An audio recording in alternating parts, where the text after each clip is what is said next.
we've actually done some research on how much time we really have after somebody applies to when we start seeing a drop off in the number of candidates that make it through the process. Believe it or not, 83 seconds is where we can actually measure a change in the number of people that make it through to the end of the process. This is the Rebel HR Podcast, the podcast where we talk to human resources innovators about innovation in the world of HR. If you're a people leader or you're looking for a new way to think about how to help others be successful, this is the podcast for you. Rebel on, HR Rebels. Rebel HR listeners, thanks for joining us again this week. Really excited for our guest today, Mike Seidle. He is the Chief Technology Officer and co-founder at WorkHere. He leads a team of 7 as the Chief Operating Officer. WorkHere reduces the time to hire from weeks to days or even less. They screen unqualified and unengaged candidates with chat and SMS, so you don't have to. We're excited to have you. I've got Patrick joining me as well. All right, Mike, thank you so much for joining us. Really excited for the conversation today.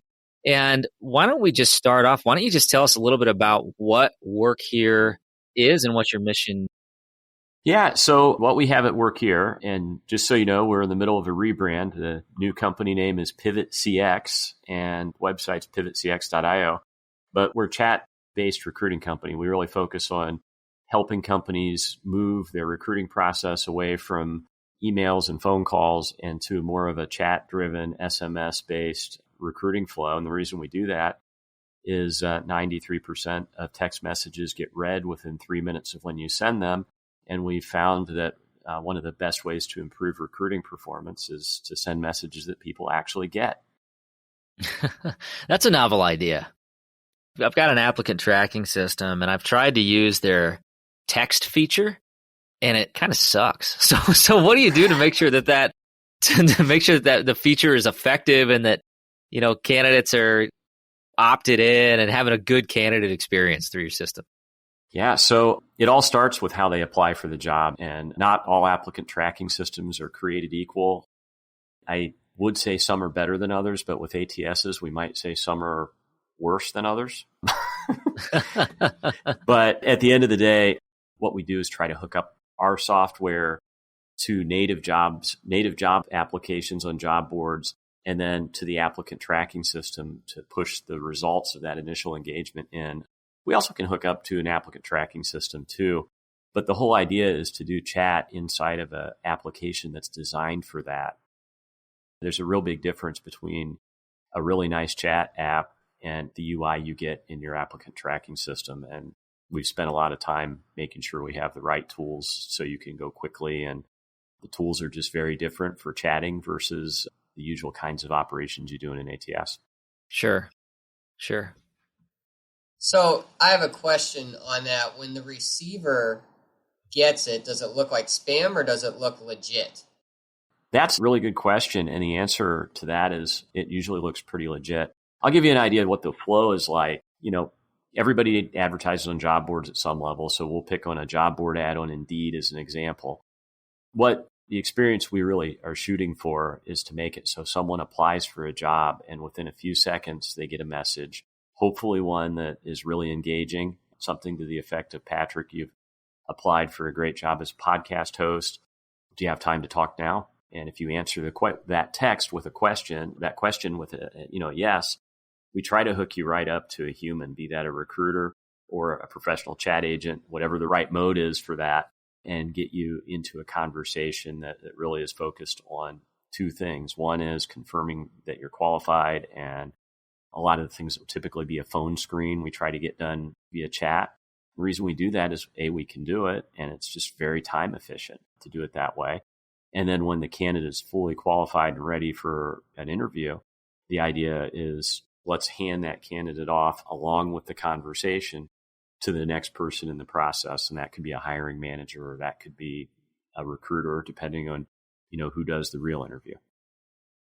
Interesting. So, and I think if I were to reflect on my experience with those types of systems, it's been really clunky.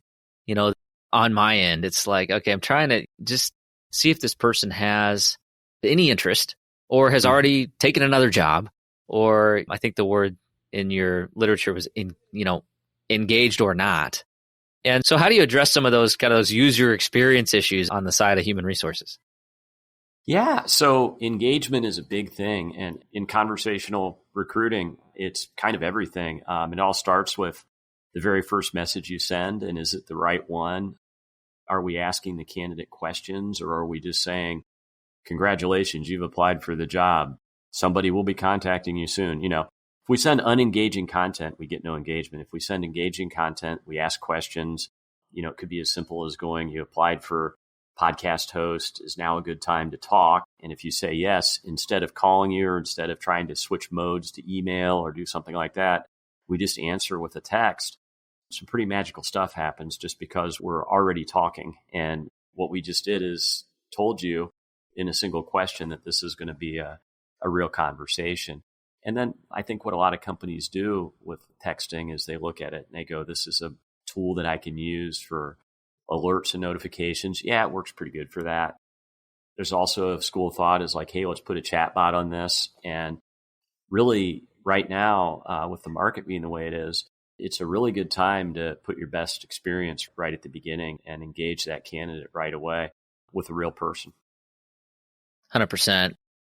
The chatbot thing, it's interesting, and I've seen a lot of comments about it, and kind of the AI and the ATS and that kind of thing. I'm leery to start to use it for that exact reason. It's the kind of impersonalization of the candidate experience. And then I feel like if you do have these inauthentic messages flying around, people sniff that out in like 2 seconds, right? And they're like, oh, this is either spam, or it's a BS company, or they're just jerks and I don't want to work there because they don't think that I'm worth the time to talk to them. So we don't do it at my company. Patrick, what's your take on the AI and the chatbot kind of stuff? I haven't found it effective with the tracking system that I use. I've tried it just because I'm trying anything right now to talk to people, just like everybody, I hope. But if my initial email doesn't go through, I'm old school and I pick up the phone and call them. And I know they're not going to answer, but I at least leave mail. Hopefully they listen to it. That's kind of where my head's at with that stuff right now. And I'm not knocking it. It's just, who wants to use it in that regard? And to me, I'm just picking up a phone right now. I think you hit on something really critical, Patrick, and that's I call them and they never answer, right? And that's part of the challenge. That's kind of the wall we're trying to break through, right? So, Mike, how does your tool kind of break down those barriers of people screening a phone call, and what kind of tools can you leverage in the system to smooth that out?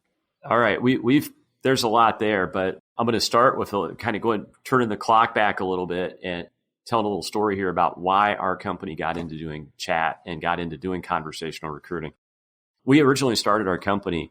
We had this great idea. We were going to build the next great job search app. It was going to be kind of Yelp for jobs. And, this was 5 years ago, back when mobile apps were hot. And so what do? You build a mobile app, right? So we did that, and it totally didn't work very well.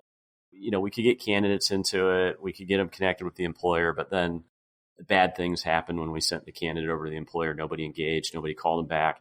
It was so bad that we actually started doing a little bit of chat just to see what was wrong and why it wasn't working. And then we got this brilliant idea of let's build a chat bot. I spent $500,000 developing an AI-powered chat bot. It was a pretty good one. It does what most of the chatbot products out there do. And one day we looked at it and go, this isn't really working that well. And we had 3 or 4 interns that were bored. So we go interns versus the chatbot. Let's see who wins. And let's see who can get more interviews today, the bot or the interns. And the interns won by 300%. Wow. And so we go, whoa, there's something here. Even though there's really, how much different can it really be between a bot and a human in 160 characters? There's a big difference. And a lot of it has to do with how the human responds to things. If you come at a chatbot with my mom has cancer and I really need a job, the chatbot's going to come back with, all right, woohoo, let's go. Or it's going to come back and go, what is your name? Real empathetic, right? And meanwhile, human's going to be, oh, I'm so sorry to hear that. I'd love to help you. And that's the difference, is really the empathy that the humans have.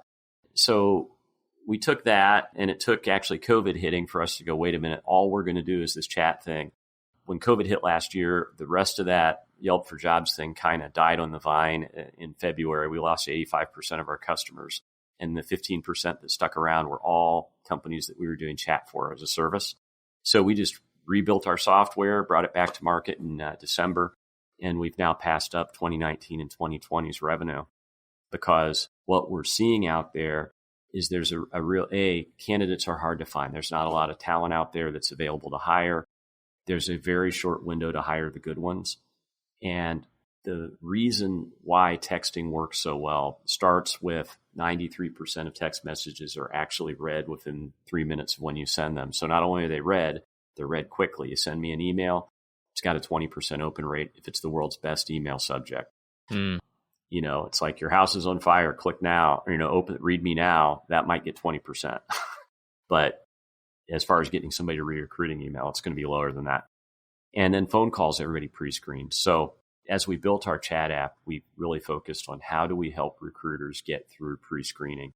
And it starts with the phone number that you're using to chat from. So we like to use local phone numbers, match the market that you're recruiting in, so people feel like they can trust it. Hey, I'm looking for a job in Indianapolis. This is the correct area code for Indianapolis.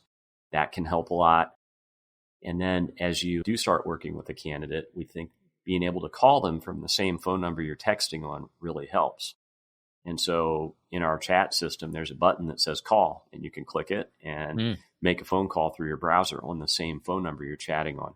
So we're really trying to find tools that help you get through to the candidate, because candidate really, they're not trying to ignore you. It's just that they don't know if the next call is going to be a car warranty or a cemetery plot salesman or a collection agency, right? We'll be back after a quick break. And so used to having everything in front of them right away that we forget that innovation just takes time. I myself, I get frustrated too. Why? And this as being one of my best friends is, hey, I talk to you all the time. Hey, man, I'm frustrated in the fact that I can't seem to just get there in the next day. But that's just not how these things work, right? Innovation needs to be planned out. It needs to be very methodical. And then when it finally hits, that's when it seems like to everyone else that it sort of just came out of nowhere. But to you, the amount of dedication that it took over that time. Yeah, I think I got 3 of those extended car warranty calls just in the last hour or so. And what I'm hearing is, first of all, now I understand why you call it Pivot CX. It sounds like that's that's the origin story. So nice, It is. Nice play on branding there. But what I'm hearing is you're trying to make it a frictionless experience, where it's kind of a seamless, hey, it's a text message. Somebody looked at it. That means the phone's in their hand. And then if you hit, do you have time for a call? All they have to do is hold it up to their ear, right? At a time that works for them. Yeah, it really helps. And there's so many other little things, scheduled messages and things like that. So many little features that can help with, breaking the ice so you can make phone calls. But at the end of the day, a lot of the trick with conversational recruiting is that you're actually trying to have a conversation. And part of successfully doing that is being respectful of the person that you're conversing with. And what we're finding is people are okay with you texting. If they're not, they will tell the system to stop sending messages, and we'll stop sending them like legally have to. But at the end of the day, that really does help, because the candidates you are talking to want to talk to you. And if you're quick, meaning they applied, we're talking right away, they still remember they actually applied for the job. Right.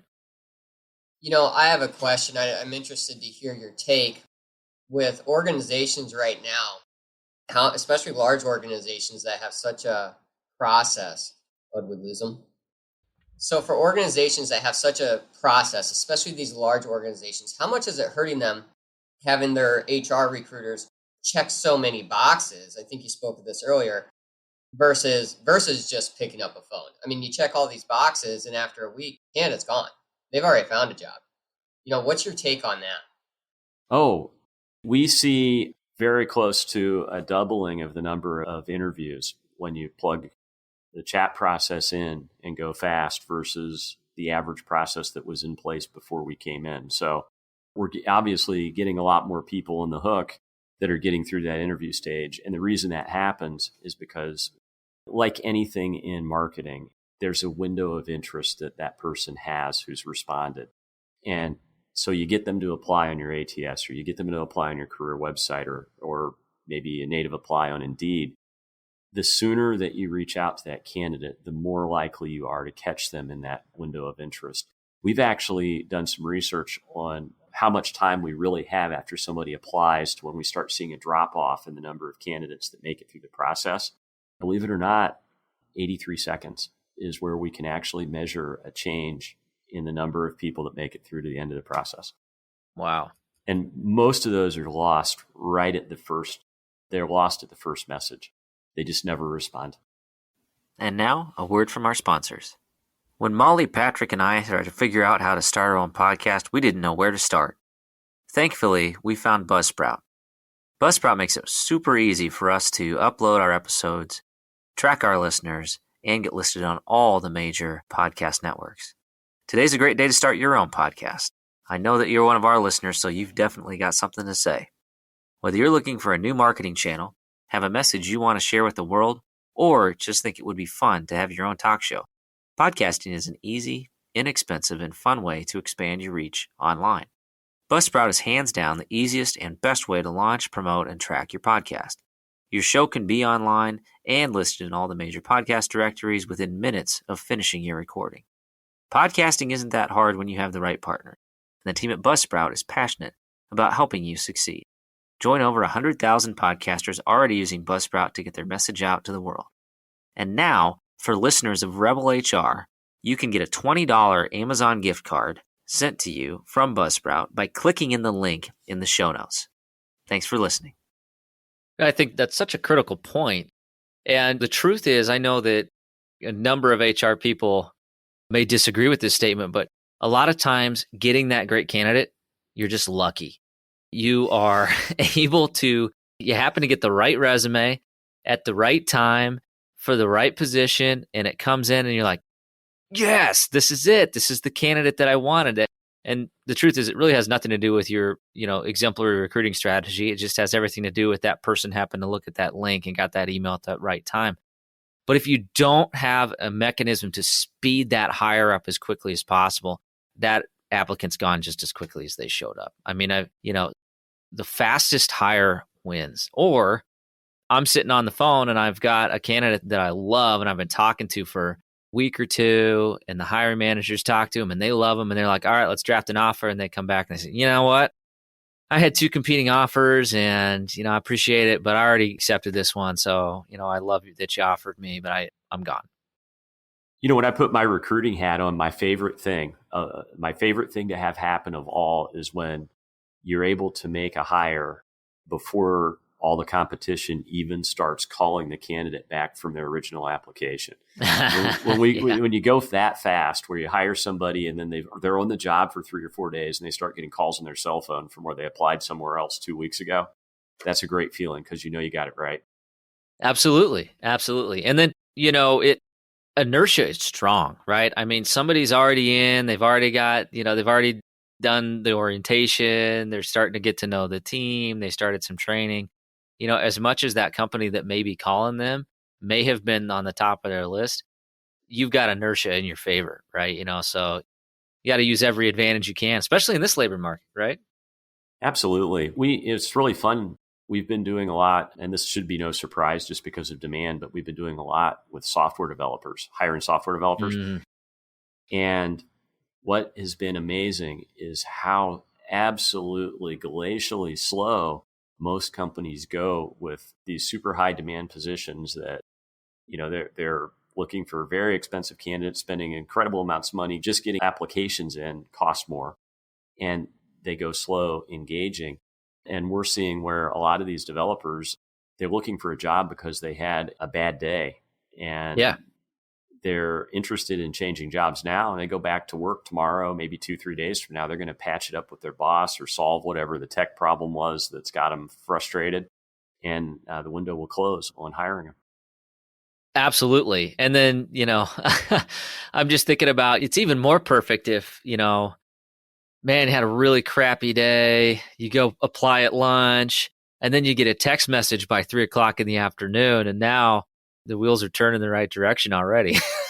Yeah, we kind of knew we were onto something with the text-based recruiting, the whole idea of doing this text-based conversational recruiting. When we were doing a project, we were looking for SAP certified account auditors with a public trust or better clearance that had to work in the Pentagon. So that, like, we went Simple. purple squirrel to not purple unisquirrel. Specific. Yeah, not specific at all, right? Yeah. All right, so we were doing that, and we figured out how to get some ads in front of them, and so we started getting a little candidate flow. And I'll never forget this one because one of our chat agents started yelling, "Hey, Mike, come over here. You got to see this." And so I got up and ran across the room and was watching the conversation. There was a guy that replied back to the advertisement and said, "I'm interested." And they started chatting, and he was asking questions and like, "Can we call you later on?" And he goes, "Well, actually, you'll have to call me after 5. I'm actually in the John and saw the ad." So the guy was texting us from the toilet about changing jobs. And the best part was this guy was completely qualified in all of that. And, then you start realizing that speed really there. If we had not got to him at that very moment, I don't think we ever would have had the captive audience there that we needed. That's truly captive. Truly, they're not moving, at least not for a little bit. But it was one of those moments where you go, okay, wait a minute. We're going fast enough. We're catching people when they're in the moment. This is good. And then as we've took it into other industries, it's worked on everything from the next great forklift driver, manufacturing. We've done pretty well with that. Healthcare, do a ton of work with truck drivers, CDL. And the one that's really been surprising has been when we get into knowledge workers like software developers.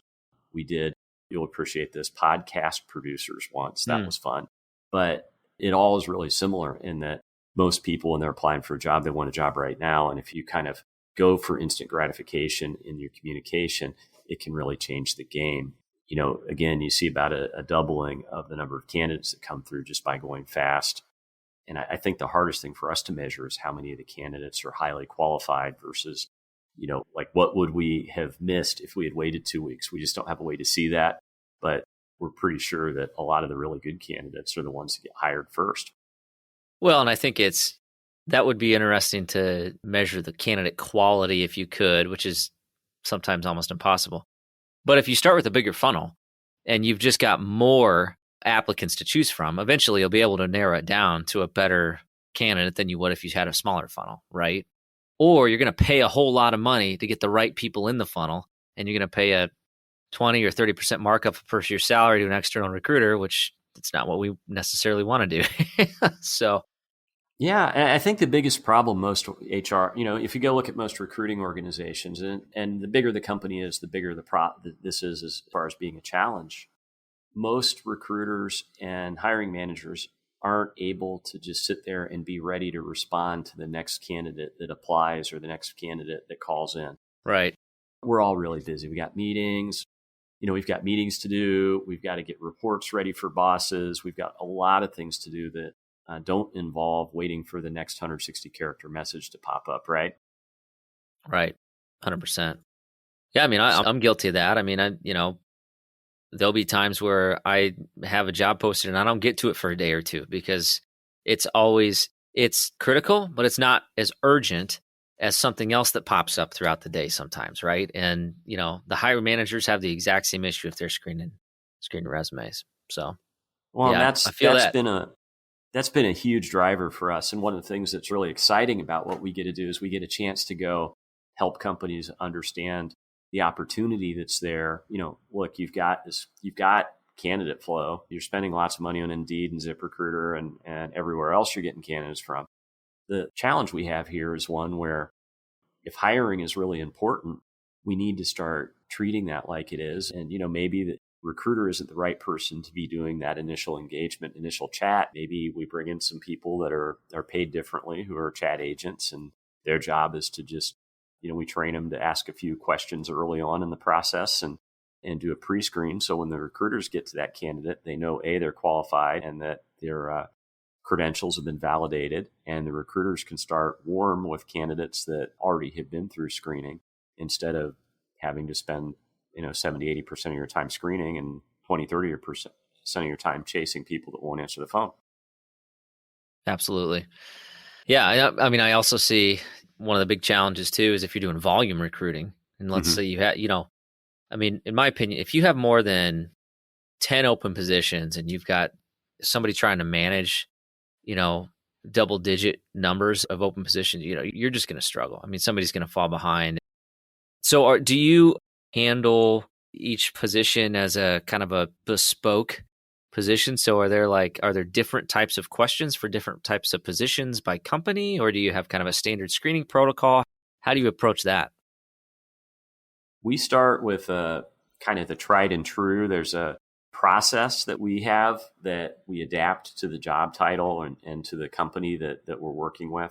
So, we've kind of got a formula for the first message we sent out that's been battle tested and split test and multivariate tested and all that good stuff to the point that we think we've got a pretty good one. And then, each step along the way, we've kind of built based on, our experience with lots of different companies. But what really is important in all of it is that, we focus on being engaging and pulling the candidate along in the process, and then being really, really transparent when a candidate isn't qualified. And my favorite one is people that apply for some licensed position, don't have the license. Instead of making them wait 6 weeks and sending them the vaguely worded letter that says, we're not going to hire you for reasons, we just tell them, oh, you don't have a CDL license. You have to have that to be a truck driver at our company. When you get that, you're welcome to apply again. And it really is pretty remarkable how well it ends up working and how happy people are just to know what's going on. Interesting. Yeah. And I think one of the approaches that I'm guilty of is that, those, I call them the Dear John letters or the John Deere letters, depending on your approach. It's like we want it to be a great candidate experience, but we don't want to give them any information why, because we're afraid, if we give them too much, then now there's a risk of lawsuit and, it's not fair. And and so, you look at like these canned emails, it's like, thank you for applying at blank. We had many wonderful candidates, including yourself, to screen at blank. This role has been filled. Please apply for it. It's just like such a formatted email, but I'm guilty. I mean, it's almost like at least you're communicating something is kind of the approach, right? But I think, candidates expect that transparency. And I have run into people, I live in a pretty small community. I've run into people who've been like, I applied and I got your email. Gee, thanks. And I'm like, I'm sorry. I didn't even, I wasn't involved in that decision, but, it happens. Those letters are so hard to write. Yeah. It's like, I'm trying to be nice about this, but how do I? And what I think happens a lot of times is they become disconnected from the actual interview process and all the things the candidate's going through.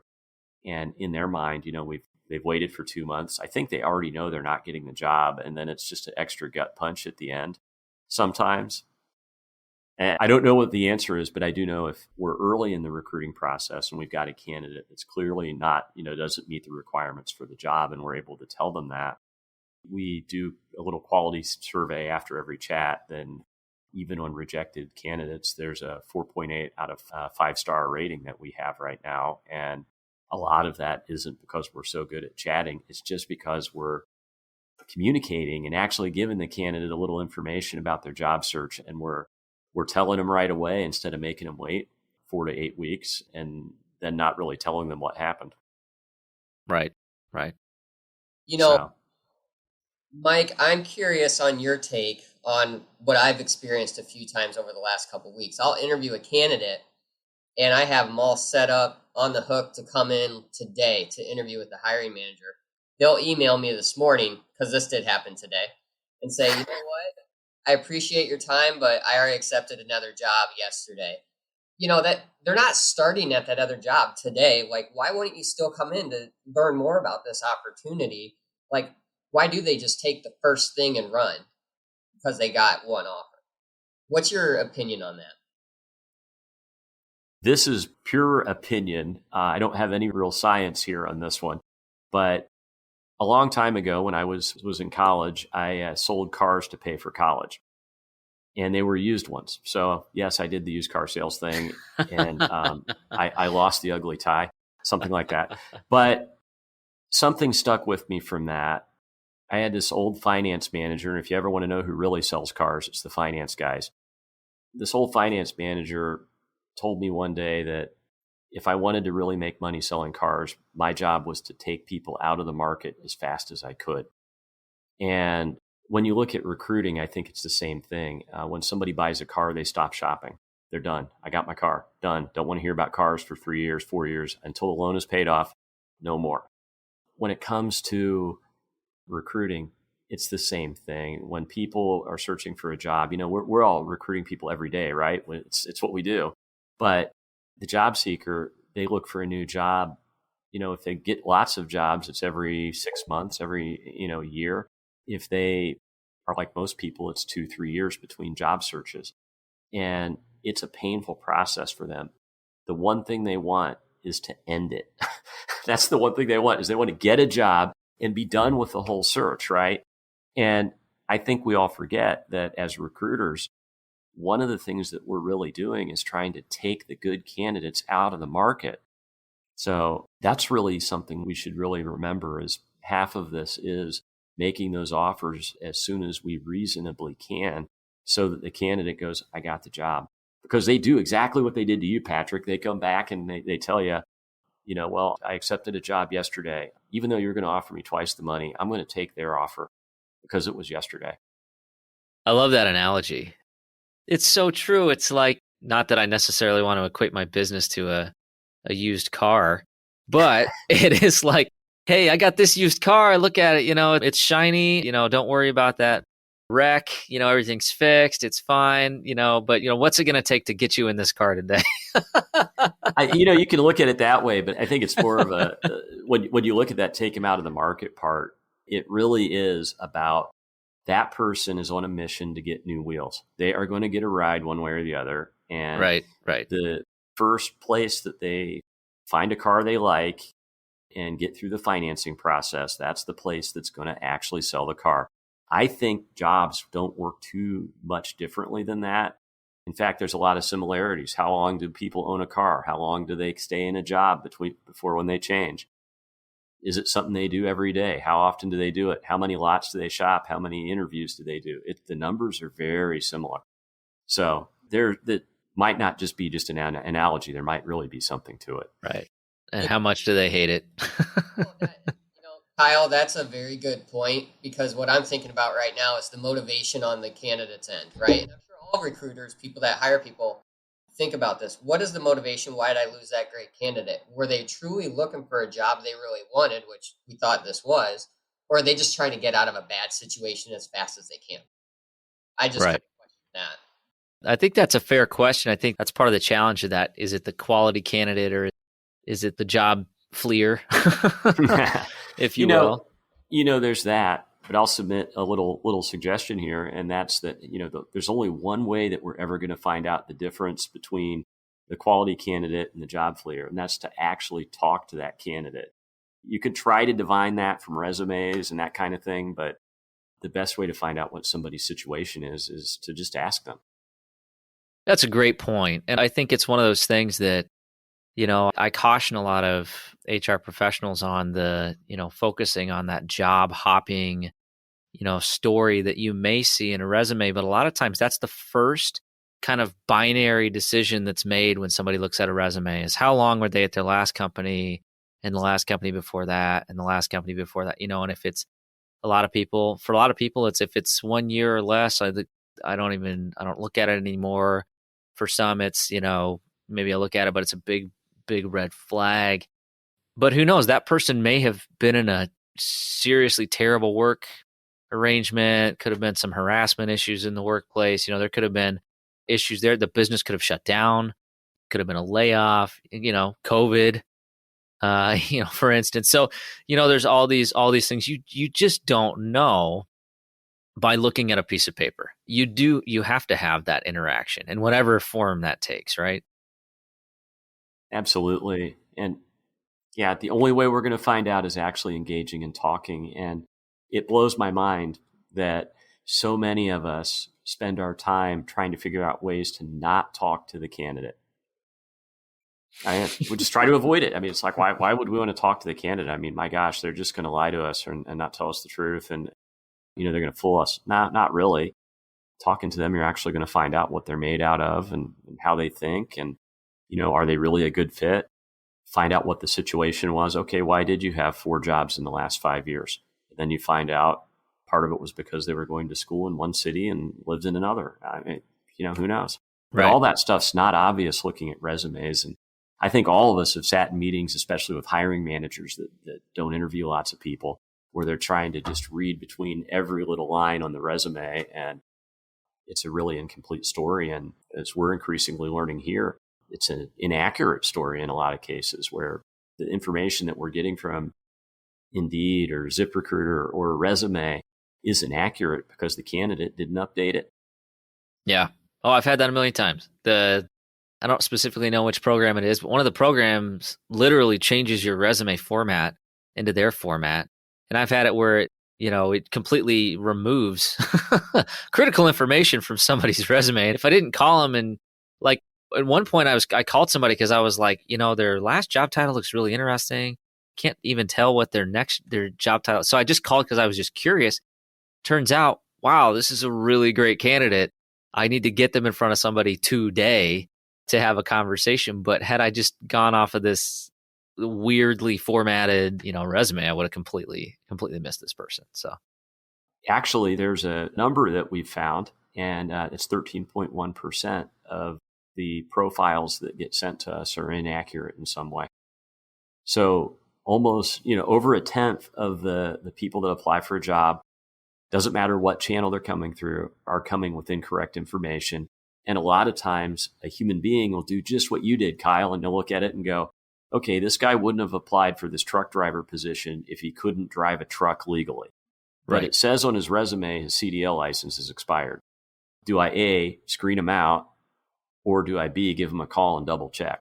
Right. And what's the right answer is we want to double check it because we might have a good candidate. And so often with all the automation that we have between our applicant tracking systems and sourcing tools and chatbots and all that good stuff, we miss out on the fact that they're making bad decisions because they have bad data. Right. I'm hearing 2 awesome takeaways for our listeners in what you're saying right now. Is one, HR departments, if you're listening, if you're recruiters, you got to try to train to those biases that your hiring managers are looking at those resumes, screening them out without even looking at the big picture. You got to train to that. Secondly, if you get those canned resumes where a vendor or some sort of job board will reformat it to their format, but you're looking at it like Kyle's saying, and you think there's a story there, but you don't quite know. Vet it out. Don't just discard it. Call the candidate. Say, hey, you know what? This is a really choppy resume. I'm missing information. Will you send me directly your normal resume? And I want to understand your story. And the resume itself will probably tell you a better story. And then you talk to the candidate on the phone, and their story will match up. And then it might be the best candidate you have. So a few takeaways for you listeners out there. Yeah, I'd make one little addition to what you said, Patrick. I'd recommend you text them. That way they get the message a little quicker and we're likely to actually call you back. If you go, hey, this is Patrick and I got your application and I'm really curious, do you actually have the license that you need to have for this job? Can you call me? You'll be amazed how quickly people will call you back because they actually want the job, except for that one guy that is just, I don't know why he applied, but I can't help you with him. Well said. All right. Well, it's been just a great conversation, and I think a ton of takeaways. I mean, there's, I'm just trying to figure out, okay, which one of these tips am I going to put in the show notes? I don't know yet. I'll put as many as I can. But we're going to shift gears. We're going to go to the Rebel HR Flash round. So a series of 3 questions to round off the interview here. So question number 1, what is your favorite people book? My favorite people book. What do you mean by people book? A book that gives you insight towards human behavior. Maybe it's a book that just kind of shaped your worldview and how you interact with others, something along those lines. Oh boy, that is a really tough one. I'm going to get the buzzer on this one. I just don't have a good answer for you. All right, no worries. We'll go with question number 2. Who should we be listening to? That would depend on about what, but I think most important thing is to listen to the guy upstairs and pay attention to, the things that really are important. I think we all forget a lot that there are bigger things in life than pursuing financial success and pursuing, the next great automobile or whatever your thing is. And sometimes our place in the world has more to do with how we treat people around us and how we do good. And so I think that's probably the most important thing you can do. Got it. Love that answer. All right, last question. How can our listeners connect with you? That's pretty easy. pivotcx.io is the website, and I'm on LinkedIn, Mike Seidle. There's not very many people with my name, so I'm pretty easy to find. Love to talk about recruiting challenges and how to overcome them. Perfect. Sounds good. And we will have all that information in the show notes. Mike, it's been an absolutely wonderful conversation. Thank you again for joining us here. I'm going to be checking out my text messages here any minute. Thank you, guys. I really appreciate it. All right. That does it for the Rebel HR podcast. Big thank you to our guests. Follow us on Facebook at Rebel HR Podcast, Twitter at Rebel HR Guy, or see our website at rebelhumanresources.com. The views and opinions expressed by Rebel HR Podcast are those of the authors and do not necessarily reflect the official policy or position of any of the organizations that we represent. No animals were harmed during the filming of this podcast. Baby.